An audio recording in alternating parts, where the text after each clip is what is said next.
What's up, you guys? It's Matt here. Let's take some time to talk about XRP. And mainly, I want to talk about the XRP versus the SEC and what they're really doing to kind of destroy this parent company as well as the crypto project and trying to destroy it, right? I don't think they'll be successful, but they're definitely attempting everything that they could possibly do in order to destroy this project. I'm going to get into why they may end up paying $3 billion dollars, or why people think they may end up paying $3 billion dollars in, fines. And, also just going into some detail behind the different tactics that they're doing, the different tactics that they have, in their back pocket that they're displaying now to have a lot of people question what their decision making is and what they're going to do, right? So let's talk about XRP. Guys, hit that like button, hit the subscribe button, hit the notification bell for more of these videos. Also, make sure you check out any of the links that are down below. It does help out the channel. And if you want to follow me on Twitter, follow me on Patreon. Those links are in the description. You can follow me on Patreon, where we talk a lot about cryptocurrency. We also have dividend investing, we have stock market investing, and all different types of stuff over there. So if you want to join those conversations, feel free to be a part of that down below. Also, if you want to start trading things like XRP with leverage trading, you can use Margex to do so. This is a great platform that I've been using for probably like 3 months now, and it's been amazing. Everything about it has just been phenomenal, and being able to trade on leverage has been eye-opening. I've never really traded on leverage when it came to the stock market investing, because typically your whole entire account is liable to be completely drawn from. But then when you look at leverage trading over here, when you're doing isolated leverage, if you make a mistake and you buy something that just doesn't move the right way, you're liquidated to how much you put in there. So it's definitely an eye-opening process and everything. So definitely check that out. The link will be down below in the description. But what we're here to talk about is XRP. There's a lot of hype behind what will happen within this case, the SEC versus XRP, and what will be the process. How much will they end up paying? What will the settlement be? Will there be any stipulations? And will we see XRP and Ripple come out on top, right? And I went into an article earlier today talking about the XRP versus or Ripple versus SEC case, and it opened my eyes to a point that someone made, saying that we can make, or we might have to pay $3 billion dollars. And that kind of lines up with what Binance had to pay, where Binance paid $4 billion dollars, but they had a lot of other charges and situations going on with their case alone. For Ripple, I mean, you're looking at the SEC. You're looking at the SEC dropping the charges against the CEO and the chairman, as well as seeing XRP that came out on top being labeled not a security. So honestly, how much more could you? It's kind of leaning in Ripple's favor. It's always been leaning in their favor, but we're seeing some other information that's here, which, based on this article, potential $3 billion penalty looms for Ripple. And it's kind of interesting to me how that can come up when I think the total amount was like 770 billion.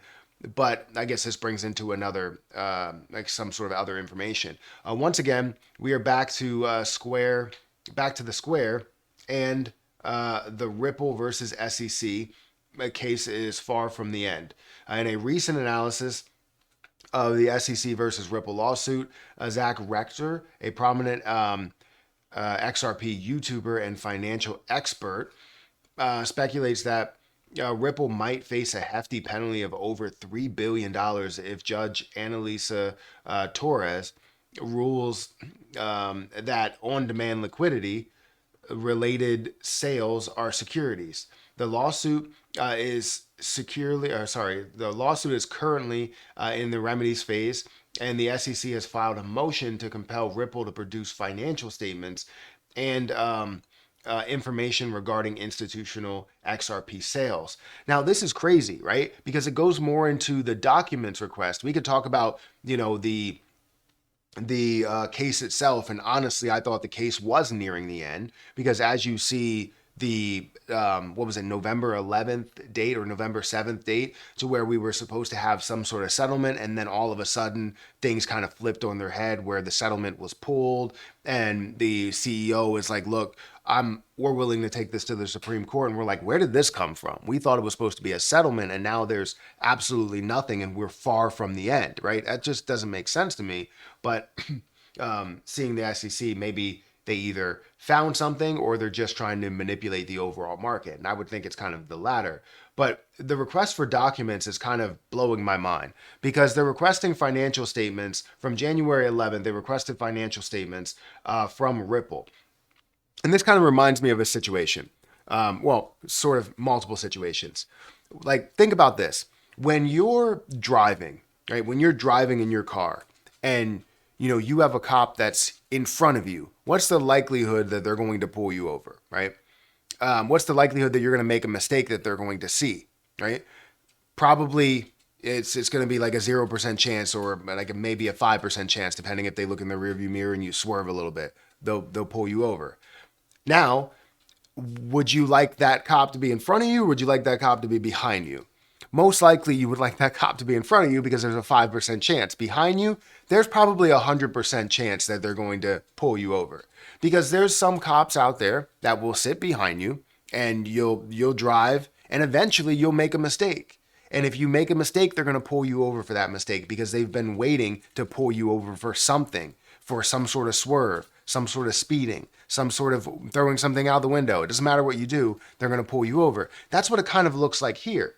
They're asking them for financial statements when they don't necessarily need to have that, because the whole picture is behind these sales. And as long as you have the information for those sales specifically, you don't need anything else. But when it comes to not having anything, and it makes me think that they don't have anything, when it comes to not having anything, what you do is you ask for everything to try and find something. You sit behind them, wait for them to make a mistake, and then you pounce on that mistake to kind of sell your point for the judge. That's what it makes it seem like to me. And it makes me think that they're really trying to destroy XRP, or they're just trying to collect as much money as possible because they just want to capture money from the cryptocurrency markets that they feel like they're missing out on, right? So honestly, it's just blowing my mind, the fact that this has come up, and it's just going to be a continuation, and it's going to be like, oh, well, they don't want to produce financial statements. We don't have to, right? I'm not a part of it, but you could say they don't have to. They have to produce the information, behind where the charges are, and that's pretty much it. If they were a public company, it would be a different story, right? Coinbase has all their information that's out there. You can pull all their financial statements. You've already seen all their financial statements. But when it comes to Ripple, that's not really the case. So like I said, it kind of blows my mind here to see this happen right before my eyes. And it's always kind of a perception thing, right? Perception is key. And however it's perceived to the judge or to a jury is the way that, you kind of sell that point. So honestly, it's like I said, $3 billion. I don't think that that's going to happen. If they can prove that, the on-demand liquidity sales are securities, then yeah, I guess you can look at up to $3 billion. I'm not saying that Zach is wrong. I wouldn't say that, but I know that $770 million was kind of that point there. And from what we understand in a settlement, when we do see a settlement, if we do see a settlement, somewhere around the $20 million mark is where we stood. But now that we're so far apart, it's like, what do we think is going to happen here? Like, I don't know. I really don't. I'm kind of in the dark on a lot of different things. And when we get to the final decision, right, the final decision being somewhere in April, because from what I understand, it's not over yet. If we go into this, right, it's not over yet, as Ripple prepares to respond to the SEC's motion to compel the lawsuits remedies proceeding is set to conclude February 12th, 2024, with the SEC's last motion scheduled for April 29th, 2024. While there's no official ruling date, pro XRP lawyer Fred speculates that the judge might issue a decision in early summer.